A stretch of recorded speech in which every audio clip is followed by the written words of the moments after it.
जनसत्ता संपादकीय गति 110 शब्द प्रति minute. Be ready. 3, 2, 1 start. Bharat में कोरोना टीकाकरण का आंकड़ा 100 करोड़ पार कर गया। स्टॉप। यह मामूली उपलब्धि नहीं है। स्टॉप। इससे आबादी का बड़ा हिस्सा महामारी के खतरे से काफ़ी हद तक सुरक्षित हुआ है। स्टॉप। देश में टीकाकरण की शुरुआत इस साल 16 जनवरी को हुई थी। स्टॉप।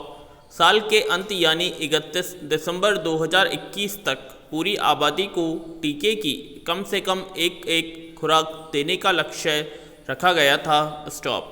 तब लग रहा था कि कैसे यह संभव हो पाएगा। स्टॉप। उस वक्त टीका निर्माता कंपनियों के पास पर्याप्त उत्पादन की क्षमता और सुविधा नहीं थी। स्टॉप।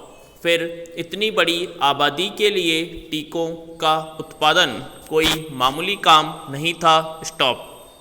लेकिन वक्त के साथ सभी के सहयोग से सारी चीज़ें पटरी पर आती गईं। स्टॉप। कंपनियों ने उत्पादन बढ़ाने के उपाय किए, टीके बनाने के लिए नए संयंत्र भी लगे, विदेशी टीकों को भी आपात इस्तेमाल की मंजूरी दी गई और सबसे बड़ी बात यह कि इस महाअभियान को कामयाब बनाने के लिए चिकित्सा कर्मियों ने अपने को इसमें पूरी ताकत से झोंक डाला। स्टॉप। इसलिए अब 31 दिसंबर तक इस लक्ष्य को हासिल कर पाना कोई मुश्किल काम नहीं है। पैरा। दुनिया में कोरोना की दस्तक के बाद तेजी से बढ़ती इसकी भयावहता को देख लग गया था कि जब तक इसका टीका विकसित नहीं हो जाता या दवा नहीं आ जाती, तब तक बचाव ही एकमात्र उपाय है। स्टॉप। इसलिए देश दुनिया के वैज्ञानिक टीके बनाने में जुट गए थे। स्टॉप। अपने देश में भारत बायोटेक ने भारतीय आयुर्विज्ञान अनुसंधान परिषद के सहयोग से कोवैक्सीन तैयार किया। स्टॉप। ऑक्सफोर्ड एस्ट्राजेनेका के बनाए टीके कोविशील्ड के उत्पादन की कमान भारतीय company serum institute of India ने संभाली। स्टॉप। इन दोनों कंपनियों को उत्पादन तेज करने के लिए सरकार ने आर्थिक मदद भी दी। स्टॉप। और इस तरह इस 16 जनवरी को टीकाकरण का जो चुनौती भरा अभियान शुरू हुआ, वह आज 100 करोड़ से ऊपर निकल गया। स्टॉप। सबसे पहले उन लाखों चिकित्सा कर्मियों व अन्य को टीका लगाने का लक्ष्य रखा गया जो देश को कोरोना से बचाने में जुटे थे। स्टॉप। कुछ महीने बाद बुजुर्ग आबादी और फिर नौजवानों की बारी आई। स्टॉप। हालांकि बीच बीच में ऐसे मौके भी आते रहे जब टीकाकरण की रफ्तार धीमी पड़ी। स्टॉप। टीकों की कमी, टीका बनाने में जरूरी कच्चे माल का संकट और कंपनियों की सीमित क्षमता जैसे कई कारण रहे। स्टॉप। इससे एक बार तो लगने लगा था कि साल के आखिर तक पूरी आबादी के टीकाकरण का लक्ष्य हासिल हो भी पाएगा या नहीं। स्टॉप। पैरा।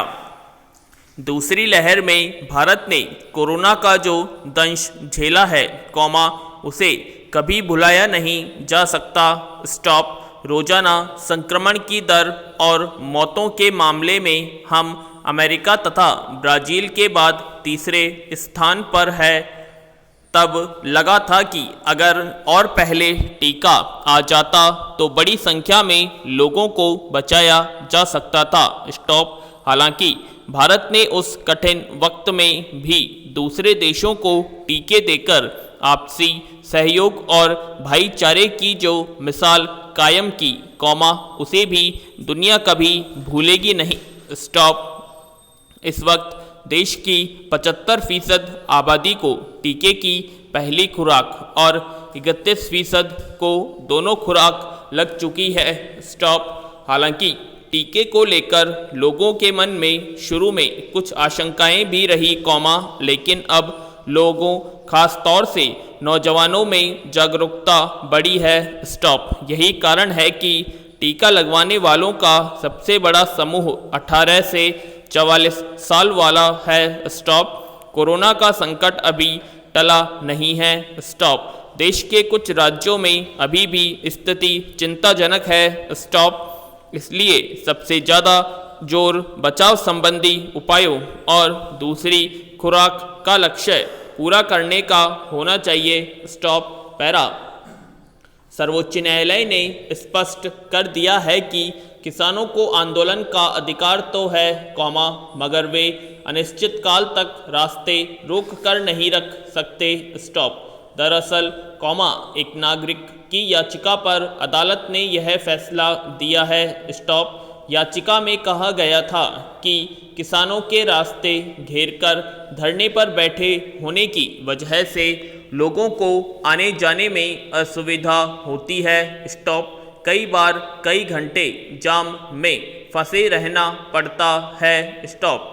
यह याचिका विशेष रूप से गाजीपुर सीमा पर बैठे किसानों के संदर्भ में थी। स्टॉप। मगर ऐसी शिकायतें सिंधु और टीकरी आदि सीमाओं के आसपास रहने वाले लोग भी दर्ज कराते रहे हैं। स्टॉप।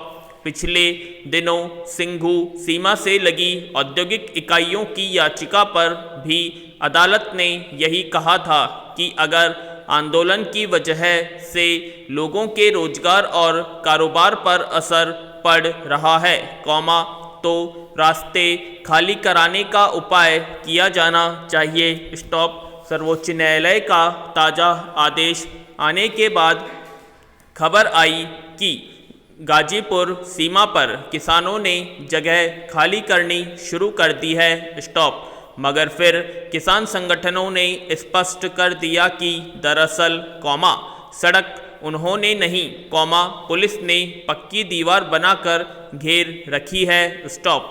किसान तो सड़क से दूर बैठे हैं। पैरा।